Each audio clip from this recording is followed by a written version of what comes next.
Dan masa tu mak dan anak perempuan Pakcik Sirajuddin ni keluarkan barang kemas tau, dan nak hadiahkan kepada Adilah. Dia bagi cincin besar gila, dia bagi gelang banyak emas kan. Dan masa tu Adilah tunjuk wish bling-bling betul ni dengan pakai baju kurung kan. Pakai bling-bling tu dia agak kelakar lah. Assalamualaikum, saya Ahmad. Welcome back to my channel.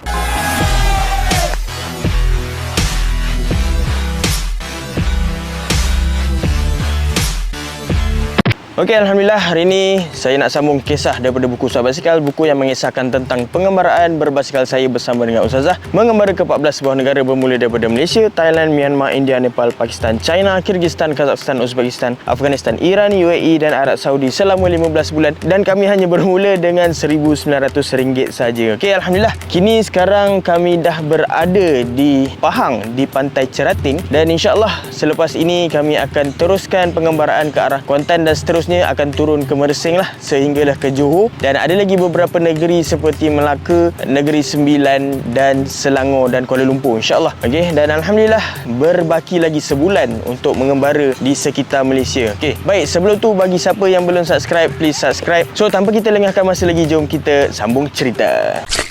Okey, pada episod yang lepas kami tidur dekat satu masjid yang bernama Aqsa Lalawabak, dan Alhamdulillah pada waktu tu kami dapat tidur kat dalam ruangan solat, dan Adilah pun dapat join tidur dekat tempat wanita. Dan pada waktu tu kami merancang untuk bangun awal lah, disebabkan bila orang datang waktu solat subuh tiba-tiba kita punya sleeping bag masih ada dekat tempat imam tu, bahaya lah. So kami bangun masa tu pada jam 4 pagi, kemas-kemas lah kami balut sleeping bag dan angkat baju-baju, walaupun masa tu belum kering lagi tapi kami angkat juga, dan kami berjemur dekat atas basikal sementara kami kayuh basikal. Dah macam ampayan bergerak dah. Dan selepas tu kami pun mulakanlah kayuhan kami ke arah New Delhi. Dan masa tu kami tak bersarapan. Kami kata mungkin kami akan bersarapan di dalam perjalanan, dan kami pun teruskanlah kayuhan kami. Dan pada waktu tu kami cari nasi biryani untuk nak makan tengah hari, breakfast plus lunch, brunch. Dan selepas sarapan tu kami pun baru nak mulakan kayuhan, tiba-tiba tayar pula pancit. So bila tayar pancit ni benda yang paling mental lah untuk saya nak uruskan kan, disebabkan basikal dengan banyak dengan barang semua nak turunkan dia adalah satu masalah yang sangat besar lah. Dan Alhamdulillah pada waktu tu saya ada nampak orang betulkan basikal dekat tepi jalan, dan masa saya cubalah hantar, mungkin harga dia tak berapa nak mahal kot, dan rupa-rupanya bila tampal tayar tu harga dia tak mahal, 50 sen sahaja. Dan masa saya pun hantarlah tampal, dan waktu tu saya pun tak penat, harga pun 50 sen, tak adalah nak mahal sangat. Dan masa tu selepas hantar dah betulkan tiup tayar, dan kami pun sambunglah kayuhan. Dan pada waktu tu dah hampir pukul 5 petang kami kayuh, sehinggalah masa tu kami merancang untuk cari tempat tidur lah, sebab New Delhi masih jauh lagi, dalam 144 kilo lagi. So waktu tu kami hanya kayuh 50 kilo je. Kami berhenti dekat satu tempat yang bernama Joya, dan dekat Joya ni dia ada satu masjid, Masjid Joya, dan kami pun pergilah ke arah Masjid Joya tu. Dan bila sampai dekat depan masjid tu, masa tu ada ramai gila budak-budak yang sambut kami lah macam artis dah lah masa tu kan. Bila sampai dekat situ, dan Adilah ni excited lah bila jumpa kanak-kanak ni, dia nak bagi gula-gula kan. Dia pun turun daripada basikal, parking dekat tepi longkang nak ambil gula-gula tu. Tanpa dia sedari tu, dia punya handphone dia letak dekat atas beg. So masa dia tengah geledah nak ambil gula-gula tu, tiba-tiba handphone dengan power bank dia tu jatuh plop masuk ke dalam longkang. Dan masa tu saya pun macam, "Yang, apa benda yang jatuh tu?" Handphone ayang." Masa tu dia menjerit kan. Dan masa tu kami tak tahu nak buat apa, panik ni. Ada budak-budak yang kat situ terus lompat masuk dalam longkang. Dengan tangan dia celup je dalam longkang yang hitam dengan berbau tu. Dia ambil handphone tu dan dia bagi pada saya. Masa tu saya pun macam fikir dua kali nak ambil ke tak ni, sebab dia punya bau dia tu Masya Allah Tabarakallah. Sebab dia pun tak geli dengan benda tu. Kita pun acah-acah tak geli lah, padahal memang geli gila lah. Dan ambil, masa tu saya terus off lah. Saya tutup handphone Adilah. Saya cakap, "Yang ni 3 hari ni jangan buka, bagi dia betul-betul kering dulu, lepas tu baru boleh buka lah. Hopefully tak rosak lah handphone tu." Dan pada waktu tu saya pun ambil kesempatan lah untuk nak tanya diorang ni, boleh tak perempuan solat kat masjid ni kan. Kita dah tahu dah jawapan dia memang tak boleh, tapi dekat masjid baru-baru ni dekat Aqsa Lalawabak tu boleh masuk perempuan. So kita try lah. Memang diorang kata tak ada tempat perempuan lah. Dan masa saya tanya kat mana Adilah boleh solat, dan masa tu ada seorang lelaki, nama budak tu nama dia Uzair. Dan Uzair ni dia boleh cakap bahasa Inggeris. Dia kata jomlah solat dekat rumah dia. Dan di masa tu dia bawa ke klinik. Klinik tu betul-betul dekat depan masjid tu. Dan rupa-rupanya ayah dia adalah doktor dekat klinik tu. Dan masa tu kami pun tolaklah basikal sampailah ke klinik tu. Dan masa tu ayah dia tak ada passion lah masa tu. Dan dia kata bawa masuklah basikal ni kat dalam store. Sebab masa kami bawa sampai ke Masa kami bawa basikal tu sampai ke klinik dia, budak-budak semua ikut. So jadi riuh lah dekat klinik tu. So dia suruh bawa masuk basikal tu masuk dalam store untuk lebih selamat lah. Sebab budak-budak ni duk pegang sana pegang sini, macam tak pernah nampak basikal macam besar lori ni kan. So masa tu kami pun masukkan dalam tu.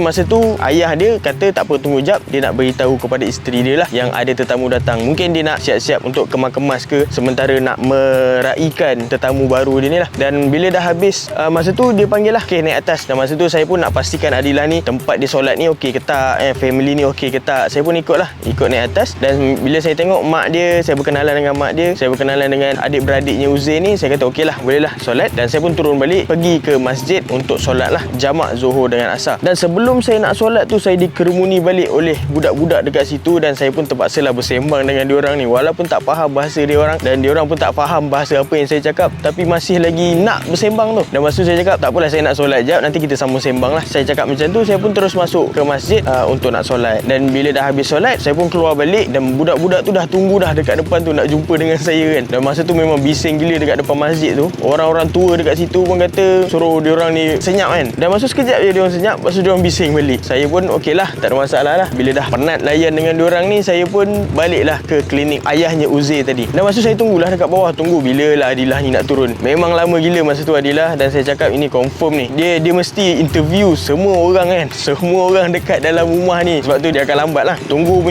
Saya cakap ni tak boleh ni, lama ni. Saya suruh Uzair panggil lah. Dan masa tu Uzair panggil dekat atas. Dan Adilah turun macam biasa lah, dengan wajah cerianya kan bila berkenalan dengan orang ni. Dan Adilah kata masa tu, bang ni mak Uzair nak berkenalan. Dia panggil lah, dia ajak naik atas. Dan masa tu saya pun naik lah ke atas. Dah kenapa pula mak dia nak kenalan dengan aku pula ni kan. So bila sampai ke atas, Adilah cakap mak Uzair ni ajak tidur dekat sini. Tapi saya cakap tapi apa? Tapi abang kena tidur kat masjid lah. Abang okey ke? Adilah tanya kan. Saya cakap saya sebelum berkahwin dengan Adilah 20 tahun saya tidur seorang-seorang, tak ada masalah. Boleh je tidur kat masjid. Okey lah, kalau macam tu abang tidur kat masjid. Malam ni ayang tidur dengan adik Uzair lah dekat bilik dia. Sebab bilik dia terhad, tak ada bilik kosong lah kat sini untuk lelaki. Saya kata tak ada masalah lah. Sebab saya sebenarnya lagi happy kalau saya duduk seorang-seorang, tak ada orang. Saya sebagai orang yang introvert, dia rasa seronok lah macam tu kan. Masa tu saya pun turun ke store dia dan ambil lah barang-barang keperluan untuk saya tidur. Dan masa tu saya pun teruslah pergi ke masjid untuk solat maghrib, solat isyak. Dan selepas tu cari pot untuk nak tidur dekat situlah. Dan sebelum saya tidur, diorang ajak makan malam dulu. Dan selepas tu barulah saya tidur dekat masjid tu, alhamdulillah.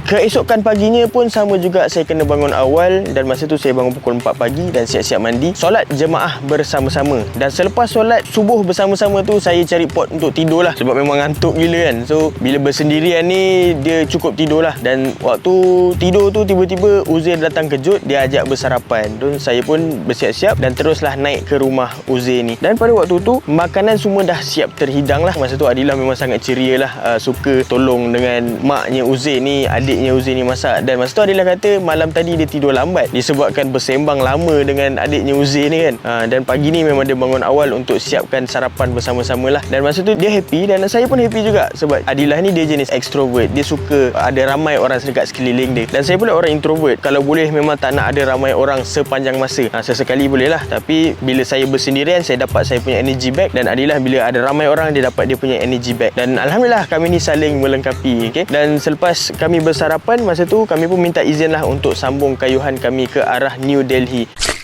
Okey, dan masa dalam perjalanan tu, kami ingatkan hari yang sama tu akan sampai ke New Delhi. Tapi dalam jam 5 petang masa tu, kami baru sampai ke satu tempat bernama Hapur. Dan dekat Hapur ni ada banyak gila masjid. Dan kami pun pilih satu masjid yang bernama Masjid Abu Bakar lah. So bila sampai ke Masjid Abu Bakar ni, macam biasalah kami minta izin untuk nak solat. Dan masa tu memang perempuan tak boleh masuk ke masjid. Dan ada seorang lelaki bernama Sirajuddin. Kami panggil dia Pakcik Sirajuddin lah. Dia boleh cakap bahasa Inggeris dan dia ajak pergi ke rumah dia untuk solat. Dan masa tu saya pun ikutlah dengan Pakcik Sirajuddin ni dengan Ustazah. Jauh jugalah daripada masjid. So saya plan untuk nak solat dekat rumah dia je lah. So masa tu kami sampai dekat rumah dia dan dia kenalkan isteri dia semua dan sebagainya. Dan dia tunjukkan bilik dan pada waktu tu kami solat. Dan selepas solat masa tu kami pun berkenalan lah. Sambung berkenalan dengan keluarganya Sirajuddin. Dan rupa-rupanya Sirajuddin ni adalah bekas boxer dulu. Boxer lah. Boxer ni bukan boxer suara dalam tu. Boxer boxing. Dan masa isteri dia excited gila nak tunjuk album zaman dia muda. Tapi Pakcik Sirajuddin ni tak bagi. Dia kata no, jangan bagi. Mungkin mungkin dia rasa segan lah kan. Pada waktu tu Pakcik Sirajuddin kata malam ni tidurlah dekat rumah dia. Rumah dia adalah 4 tingkat. Setiap tingkat tu dia ada dapur dia sendirilah. So maksudnya walaupun 4 tingkat tapi dia adalah rumah yang berbeza. Anak-anak perempuan dia yang berkahwin semua duduk sama-sama dengan dia lah dekat situ. Dan masa tu Pakcik Sirajuddin dia tanyalah kami daripada mana, nak pergi ke mana kan. Dan saya macam biasalah saya ceritakan kami daripada Malaysia nak ke Mekah dan kami ziarah madrasah, kami ziarah masjid. Dan pakcik tu masa tu dia rasa excited sangat dan dia kata okey lah malam ni dia nak bawa saya pergi ke satu madrasah yang terbesar dekat Hapur ni. Dalam 2000 student dia kata kat situ. Dan saya kata okey lah boleh lah malam ni mungkin lepas isyak kot. Dan masa tu sebelum nak masuk waktu maghrib, Pakcik Sirajuddin ni minta cucu dia bernama Irfan untuk bawa saya dengan Adilah pergi kat tingkat atas sekali, tingkat 4 dekat bumbung dia. Dan masa tu kami naik atas, Masya Allah Tabarakallah, waktu tu memang sunset sangat cantik dan ramai budak-budak dekat atas bumbung ni tengah main layang-layang. Dekat India ni baru saya perasan diorang ni tak ada padang, memang padat dengan penduduk dekat India ni. Dan mereka ni kalau nak main layang-layang ni memang kena main dekat atas bumbung. Dan selepas habis momen tu tiba-tiba dengar azan maghrib, maksudnya dah masuk waktu maghrib lah. Dan bila dah masuk waktu maghrib, saya pun turun dan bersiap-siap untuk nak pergi solat dengan Pakcik Sirajuddin ni lah.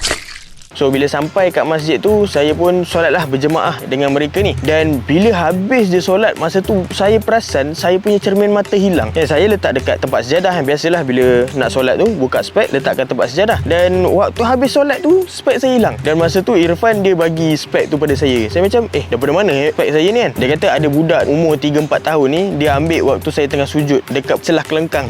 Dia ambil waktu dia buat lari. Dan Irfan ni perasan dan dia kejar budak tu. Waktu habis solat tu saya pun solat sunat lah, pun berlaku benda yang sama. Spek tu hilang balik dan Irfan dia pergi kejar balik budak tu. Budak yang sama. Mungkin majoriti orang dekat sana tak pakai cermin mata. Mungkin cermin mata ni pelik lah untuk budak-budak yang baya-baya dia orang ni yang tak pernah nampak cermin mata tu macam mana. Dia ada curiosity lah untuk nak ambil benda tu kan. So Alhamdulillah lah dapat jumpa balik. Kalau tak buta lah juga malam tu kan, tak boleh nak buat apa. Dan selepas habis maghrib, Pakcik Sirajuddin dia ajak untuk pergi ke masjid lagi satu yang ada madrasah. Dan saya pun ikutlah ke satu lagi masjid untuk solat isyak. Dan habis solat isyak masa tu dia tahan teksi untuk bawa saya ke satu madrasah yang besar yang dia kata ada 2000 student yang bernama Jamia Arabia Khadimul Islam Jamak Masjid. Berdekatan dekat situlah. Besar tempat dia, kompleks madrasah ni sangat besar. Dan masa tu kami mencarilah ada guru ke mudir ke dekat situ untuk nak bersembang, tapi semua tengah busy mengajar. Dan masa tu jauh juga kami berjalan. Dan masa tu bila tak jumpa, kami pun kata tak apalah, kita tangkap gambar dan kita pun baliklah. Masa tu dia tahan teksi dan ingatkan dia ajak balik tapi dia bawa pergi ke madrasah yang berbeza. Malam tu banyak gila madrasah yang dia singgah. Dan pada waktu tu dia cerita dengan kawan-kawan yang dia jumpa tu yang saya ni tengah dalam pengembaraan berbasikal sampai ke Mekah dengan isteri. Dan dia orang semua terbeliak biji mata tanya betul ke? Dan lepas tu Pakcik Sirajuddin ni goreng apa pun saya tak tahu lah.